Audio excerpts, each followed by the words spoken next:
Yo, yo, yo. Week 7 is done.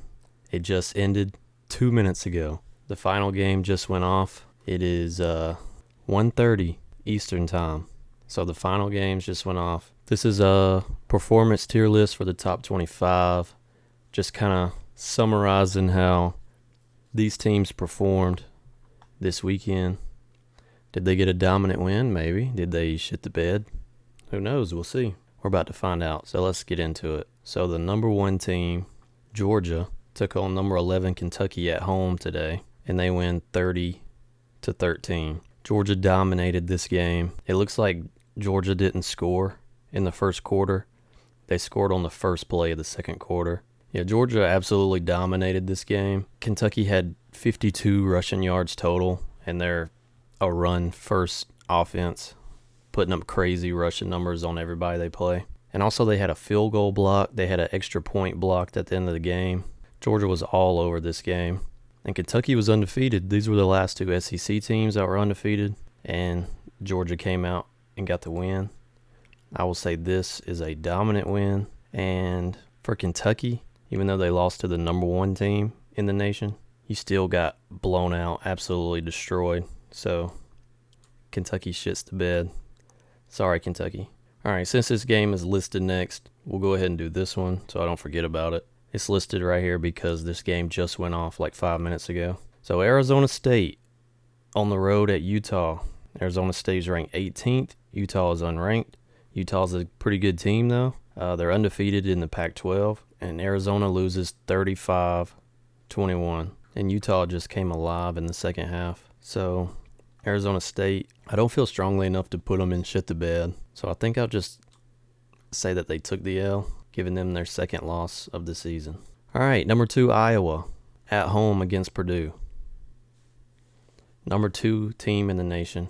They just won their biggest game of the season against Penn State last week, and it looked like Iowa was in the perfect position to run the table until the Big Ten championship game, because in the regular season they miss out on Ohio State, Michigan State, Michigan.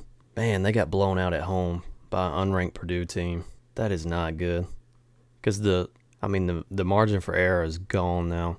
Iowa, they have to run the table and win the Big Ten championship. They take another loss in any game, and they're basically out of here for the playoffs.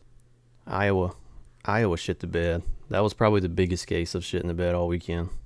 That's tough. All right, number 3, Cincinnati at home versus UCF. They win 56-21. After the Notre Dame game, UCF was probably their second hardest game remaining on their regular season schedule, and they won 56-21. Cincinnati's the real deal. They have a really good chance of getting in the playoffs this year. First group of 5 team to ever get in. I think they do it this year. Cincinnati, which is right here, that's a dominant win. Like I said, second hardest game remaining on their schedule, and they win like that. That's impressive. All right, TCU at Oklahoma.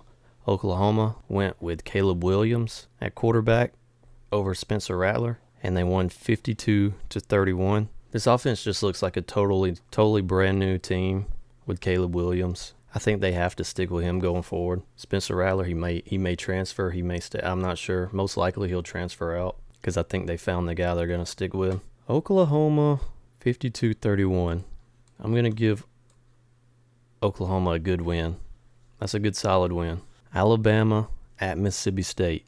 Alabama took their first loss last week at Texas A&M. Everybody really kind of looked at this game against Mississippi State as, I really don't want to be them this week, because we kind of knew Alabama was going to take a lot of anger out on them, and they went 59-9, so they went by 40. Yeah, this game was never in question. Mississippi State didn't even get a touchdown in this game. Total domination by Alabama. But it doesn't warrant a dominant win just based off their opponent. That's a good win, though. That's a good win to kind of answer back for how last week went. All right, Michigan State at Indiana. Indiana kind of disappointing this year based off what people expected them to be. And Michigan State is the opposite. Nobody really expected Michigan State to be 7-0 right now coming into the season. So kind of a reversal of expectations in the preseason. Michigan State wins 20-15, handing Indiana their 4th loss of the season. That's a 5-point game. Indiana scored 6 in the 4th quarter. So that makes me wonder, would it be survived or a decent/okay win? I honestly think it's a decent win.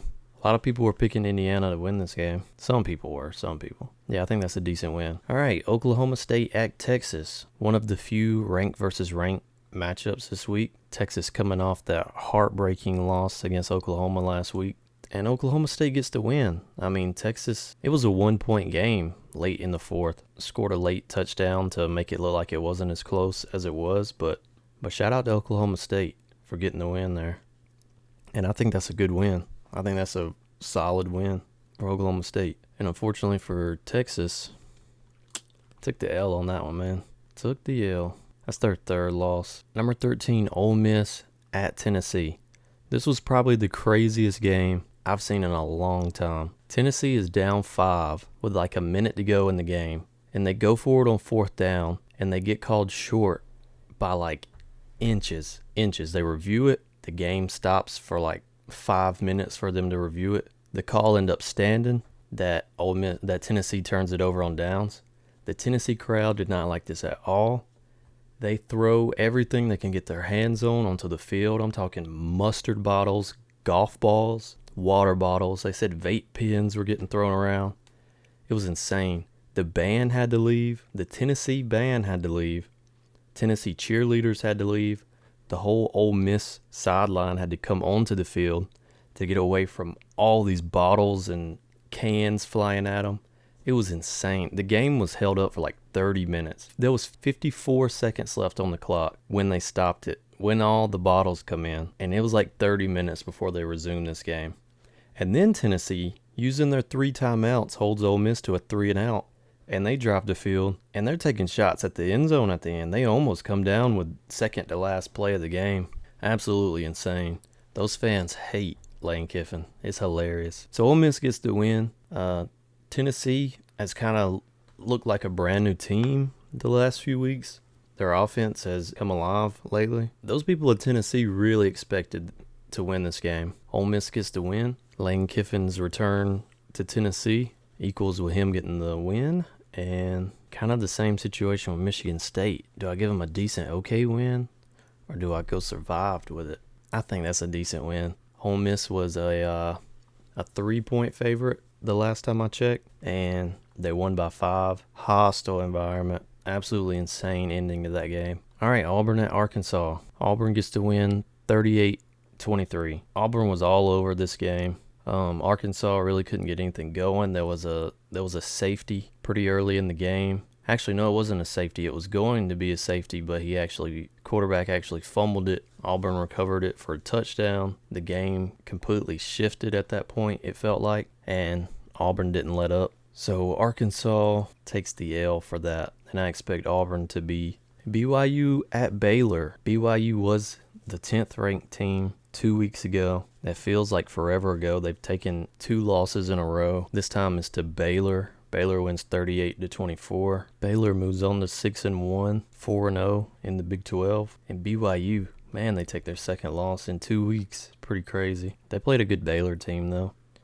I think BYU takes the L. I don't think they got beat bad enough, and the situation doesn't warrant a shit the bed. So at least they didn't end up there. Number 20, Florida at LSU at Death Valley. But this was a noon game, so it wasn't at night, because games at night in Death Valley is pretty tough. So Florida loses 49-42 in an absolute shootout of a game that no one really expected it to be. LSU's running back, Davis Price. Well, let's look at his stats.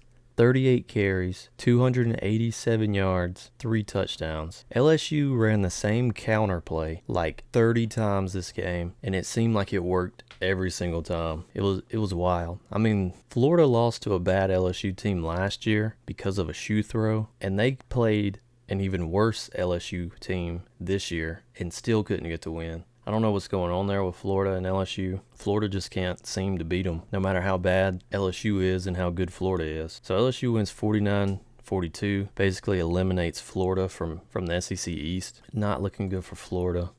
This is a case of shit the bed if I've ever seen it. That's a bad loss. All right, number 21, Texas A&M at Missouri. Texas A&M coming off the Alabama win last week, taking on a terrible Mizzou team. Texas A&M takes care of business 35-14. They didn't play around with Missouri. They jumped on them early, 21 points in the first quarter, so they weren't sleepwalking after the huge win last week. So they handled their business. So Texas A&M, I think you get a good win. I think that's a good win for the position that they were in. NC State at Boston College. NC State wins 33-7.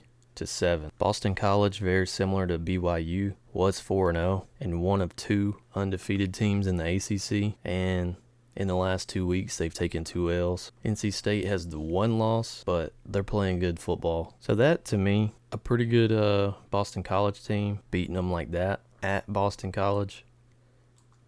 That's a good win. Shout out to NC State. All right, we got Cal at Oregon. Oregon is the 9th ranked team. They lost to Stanford a few weeks ago. Oregon wins 24-17 against a one-win Cal team. Cal is terrible. This was an opportunity for Oregon to kind of get back to how they were playing earlier in the season, especially against Ohio State. This was a weird Friday night game. Crazy things tend to happen in those games. Oregon should have won by more than 24-17. So I think Oregon survives Week 7. All right, number 24 ranked San Diego State takes on San Jose State on a Friday night game. And San Diego State wins 19-13 in 2 overtimes. So this was against 2 Mountain West teams. I mean, it was clearly a dogfight. But San Diego State, they come out on top. They are still undefeated. They're in the top 25, and a win's a win, so can't knock them for that.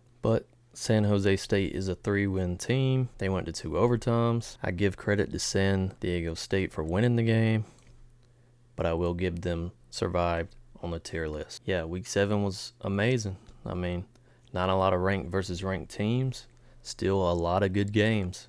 So yeah, let me know what you would change, and let me know who you're a fan of, all that good stuff.